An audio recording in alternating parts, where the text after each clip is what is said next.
Discuss करने वाले हूँ कारो 2020 में आपका clause number 1 and clause number 2। Clause number 1 जो कि बात करता है फिक्स्ड एसेट के बारे में और क्लॉज नंबर 2 जो कि बात करता है इन्वेंट्री के बारे में। ओके, स्टार्ट करते हैं। पहला क्लॉज जो है उसका पहला पॉइंट है आपका एडिक्वेसी ऑफ ए रिकॉर्ड। इसमें ये कह रहा है कि weather the company maintain proper record of a property plant and equipment including a full particular quantitative detail and the situation. क्या कंपनी मेंटेन करती है प्रॉपर रिकॉर्ड? किसका proper record? Property plant and equipment, जिसमें उसको 3 चीज़ें जो है उसमें इंक्लूड करना पड़ता है प्रॉपर रिकॉर्ड में। क्या? फुल पर्टिकुलर, उसकी क्या क्वांटिटी है, that is the quantitative detail, and उसकी क्या सिचुएशन है।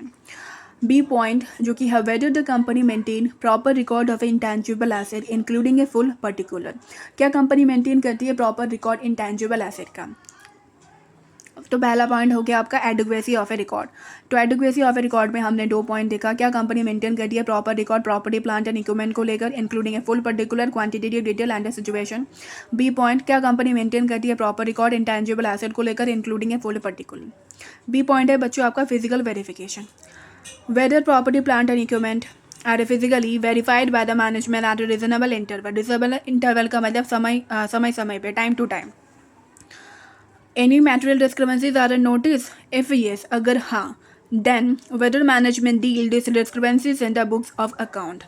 ये कह रहा है कि क्या management property plant and equipment को फिजिकली वेरीफाइड करता है रिजनेबल टाइम पे, मतलब टाइम टू टाइम पे, और क्या कोई भी मैटेरियल डिस्क्रिपेंसी मिली है, और अगर मिली है तो क्या मैनेजमेंट ने उसको डील किया है अपने बुक्स ऑफ अकाउंट में। सी पॉइंट जो कि बात करता है टाइटल डीड के बारे में।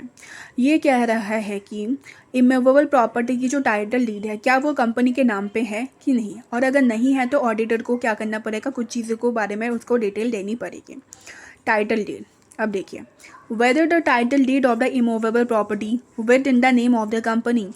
क्या टाइटल डीड इमूवेबल प्रॉपर्टी की कंपनी के नाम पे है कि नहीं। अगर नहीं, if not, then auditor shall give detail. Auditor क्या करेगा, डिटेल देगा। किसके बारे में? नेम ऑफ द प्रॉपर्टी, उस प्रॉपर्टी का नाम क्या है, उसके बुक वैल्यू क्या है, उसकी कैरिंग वैल्यू क्या है। Held in the name of a, किसके नाम पे है वो? क्या वो प्रमोटर के नाम पे है, क्या डायरेक्टर या फिर उसके रिलेटिव या फिर एम्प्लॉय के नाम पे है। पीरियड हेल्ड, कब से है। उसके बाद reason for a not in the name of A company, क्या रीज़न है कि वो जो इमूवेबल प्रॉपर्टी है वो कंपनी पे नाम पे नहीं है। डी पॉइंट जो कि बात करता है रिवैल्यूएशन, ये आपका इंपॉर्टेंट है। किसके बात करता है आपका डी पॉइंट जो कि आपका रिवैल्यूएशन। ये कह रहा है कि क्या जो कंपनी है वो प्रॉपर्टी प्लांट एंड इक्विपमेंट और इंटेंजिबल एसेट को रिवैल्यू करती है कि नहीं करती, और अगर करती है तो क्या उसको रजिस्टर्ड वैल्यूअर जो है वो रिवैल्यूएशन करता है कि नहीं करता।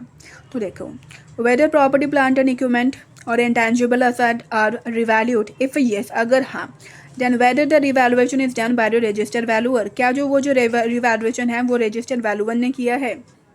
इफ़ अ चेंज इज 10% और द मोर, मेरे साथ रिपीट करो, इफ़ अ चेंज इज 10% और a more in the aggregate of the net carrying value, the amount of a change are a disclose.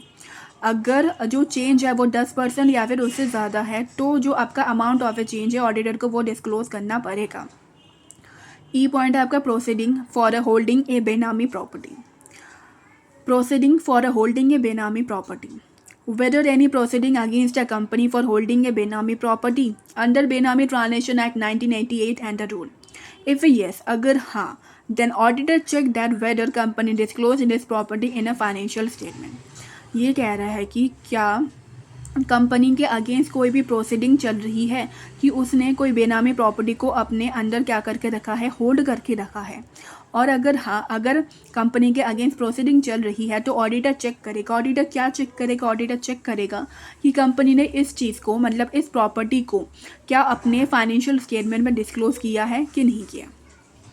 तो बच्चों एक बार मैं इसका एक समरी दे देती हूँ। क्लॉज नंबर 1 जो कि बात करते हैं फिक्स्ड एसेट की, इसमें हमने 5 पॉइंट देखा था। पहला आपका एडिक्वेसी ऑफ ए रिकॉर्ड, क्या कंपनी जो है वो मेंटेन करती है proper record property plant and equipment का including full particular quantitative detail and situation. B point जो कि है वेदर द कंपनी, क्या कंपनी जो है वो मेंटेन करती है प्रॉपर रिकॉर्ड इंटेंजिबल एसेट का इंक्लूडिंग है फुल पर्टिकुलर। बी जो कि बात करता है आपका फिजिकल वेरिफिकेशन, क्या जो मैनेजमेंट है वह प्रॉपर्टी प्लांट एंड इक्विपमेंट को फिजिकली वेरीफाइड करता है टाइम टू टाइम। क्या कोई मैटेरियल डिस्क्रिपेंसी मिली है, और अगर मिली है तो क्या मैनेजमेंट ने उसको डील किया है अपने बुक्स ऑफ अकाउंट में। सी जो कि बात करता है आपका टाइटल डीड। क्या जो इमूवेबल प्रॉपर्टी का जो टाइटल डीड है क्या वो कंपनी के नाम पे है कि नहीं है। अगर नहीं है तो ऑडिटर कुछ डिटेल देगा। वो क्या डिटेल देगा कि name of the property, property का नेम बताएगा, उसका बुक वैल्यू, कैरिंग अमाउंट मतलब कैरिंग वैल्यू बताएगा, held in the name of किसके नाम पे है वो बताएगा। उसके बाद वेदर प्रमोटर, क्या प्रमोटर के नाम पे है, डायरेक्टर के नाम पे है, या फिर रिलेटिव या फिर एम्प्लॉय के नाम पे। उसके बाद पीरियड हेल्ड, उसके बाद reason for the not in the name of the company. D point जो की बात कर रिवैल्यूएशन का, whether property plant and equipment और इंटेंजिबल असेट है रिवैल्यू, क्या प्रॉपर्टी प्लांट एंड इक्विपमेंट और इंटेंजिबल एसेट को रिवैल्यू किया गया है, और अगर किया गया है तो क्या उसको रिवैल्यूएशन रजिस्टर वैल्यूअर ने रिवैल्यू किया है कि नहीं किया है। उसके बाद अगर जो चेंज है वो 10% या फिर उससे ज़्यादा है इन the aggregate of A net carrying value, तो उस केस में जो अमाउंट का जो चेंज है उसको डिस्क्लोज करना पड़ेगा। उसके बाद ई पॉइंट जो की बात करते हैं प्रोसीडिंग पर होल्डिंग है बेनामी प्रॉपर्टी, क्या कंपनी के अगेंस्ट कोई भी प्रोसीडिंग चल रही है कि उसने होल्ड करके रखा है बेनामी प्रॉपर्टी को अंडर द बेनामी ट्रांसलेशन एक्ट 1988 अंडर रूल। अगर हाँ तो ऑडिटर चेक करेगा कि क्या कंपनी ने उस प्रॉपर्टी को डिस्क्लोज किया है अपने फाइनेंशियल स्टेटमेंट पे। उसके बाद बच्चों हम बात करते हैं क्लॉज नंबर 2 जो कि आपका इन्वेंट्री। इन्वेंट्री में हम 2 पॉइंट ही हम देखेंगे। पहला आपका फिजिकल वेरिफिकेशन और दूसरा है आपका बी पॉइंट जो कि है quarterly return and statement file to the bank. पहला आपका फिजिकल वेरिफिकेशन। फिजिकल वेरिफिकेशन में हम 3 पॉइंट देखेंगे। देखिए, whether inventory are physically verified by the management at a reasonable interval at least once in year. क्या इन्वेंट्री को मैनेजमेंट जो है वो फिजिकली वेरीफाइड करता है टाइम टू टाइम, मतलब कम से कम साल में एक बार तो है इन्वेंट्री को फिजिकली वेरीफाइड कर लेना चाहिए मैनेजमेंट को। दूसरा, in the opinion of the auditor, का ऑडिटर के ओपिनियन में सच वेरिफिकेशन इज एप्रोप्रिएट, क्या ऑडिटर के ओपिनियन में ये जो वेरिफिकेशन है वो एप्रोप्रिएट है, मतलब सही है कि नहीं। अब देखिए, वेरिफिकेशन हुआ और जो डिस्क्रिपेंसी अगर वो 10% या फिर उससे ज़्यादा इन the aggregate for the each class of the inventory, तो उस केस में क्या होगा, अगर है मतलब डिस्क्रिपेंसी जो है वो 10% या फिर उससे ज़्यादा है, तो उस केस में क्या होगा, ऑडिटर चेक करेगा कि whether management deal this discrepancy in the books of account, क्या मैनेजमेंट ने इस डिस्क्रिपेंसी को अपने बुक्स ऑफ अकाउंट में डील किया है कि नहीं किया।